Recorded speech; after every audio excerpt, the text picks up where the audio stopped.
Кеш жарық қалайсыздар? Не жаңалықтарыңыз бар? Не істеп жатсыздар? Жұмаға да жеттік, Құдайға шүкір. Енді ертеңгі 2 күн жанталасып үйдің ішін тазалап, кір-қолымызды жуып, бала-шағаны шомылдырып, қайтадан мектепке айдаймыз, өзіміз бұларға жұмысқа. Хай! Bir шыны шайымызды ішкізбейді, мына екеуі бар ғой, әбден қырылып. Не болды? Мына Алдияр, сен де өстепсің, саған жаңа ойыншықтан 2 әкелу керек екен ғой. Мына ойыншығына таласып, сен де табақтай болғанда тек. Ой! Çayımды ішіп отырмын, жаурап кеттім. Мына үйдің іші мұздай, қан жылығып бірдеңе беріпті. Есімандыр деп қойыпты. Құтты болсын, Есімандыр дейді? Иә, Есімандыр. Әйтеуір қоймайтын атқама деп бізде. Ойпырмай. Баяғы заманда индийский киноны көріп, елдің бәрі витамин зита болған. Одан стюардесса Жанна болып, елдің бәрі Жанна болған. Света болған.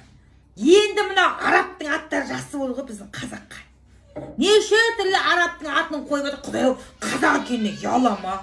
Нақ қазақша қоймайды. Еще оны түсіндіреді. Жаңағы аттың мағынасы пәлен таш деген, гүл деген сөз екен. Мейірім деген сөз екен дейді. Әй, одан да мейірімді қойсайшы, түсіндіріп жүре бергенше. Гүлді қойсайшы одан да. Соны біз деген біліп отырайық та кім екен. Постоянно оның атының астына жақшаның ішінде пәленше деген мағынадан бере деген демесе болмай ма деймін. Қазақтың сөздері деген, қоры деген жетіп жатыр ғой, нағып өзіміздің әжептеуір аттарымыздың қашатын болды. Нағып қоя бермейді, қазақта не көп, Құдай, ат көп жетіп жатыр. Аттың өзі бір мағына береді. Аттың өзі мағына беріп тұрады ғой біздің қазақта, шіркін, ай. Біздің қазақтың атын неге қоймайды шетелдіктер? Аман есен тұрар мекен 4 балаға, пожалуйста. Бұндай шетелдіктер ойлап табамайды. Қазақта осындай ат бар екен, қазақта мынандай ат бар екен деп, неге біздің аттарға тамсанбайды деймді? Сөз қор жетіп атыр ғой. О, шетелдің атын, ең жақында арабтардың аты бітіп, испандардың атын қойып, Парако, Марокко болып кетпесек болды бар ғой. Енді қамаған сол. Әркім өзі біледі қандай ат қоятын. Құрсын қойдық. Әркім өзі білсін қандай ат қояды. Маған демесе Саддам Хусейн деп қояма. Мадрид деп қояма, аққу деп қояма, тырна деп қояма, көгершін деп қояма, кептер деп қояма. Өздеріңіз білесіздер, шатағымыз жоқ. Айту парыз, айттық енді. Әркім өзінің санасындағысын істейді.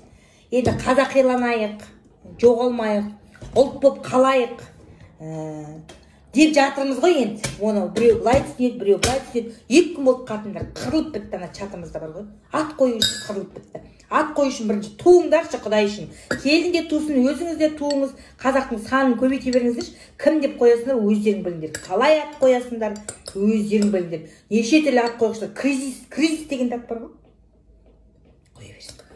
Басқа әңгіме айтады. Мына қыз айтады, мен лыпы дейді. Мен айтам, лыпы деген не пәле?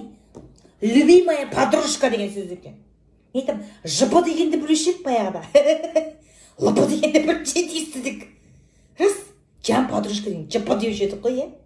Оның жаман сөзден де мағынаны береді, ойбай өйтіп айтпай деп. Жыпы дегенді білетін біз енді. Лыпы, сылыпы дегендер бар екен бұларда. Сылыпыңда, лыпыңда керек емес. Қазақша жан құрбым жықы десең енді жарасады. Қой деп отырмын.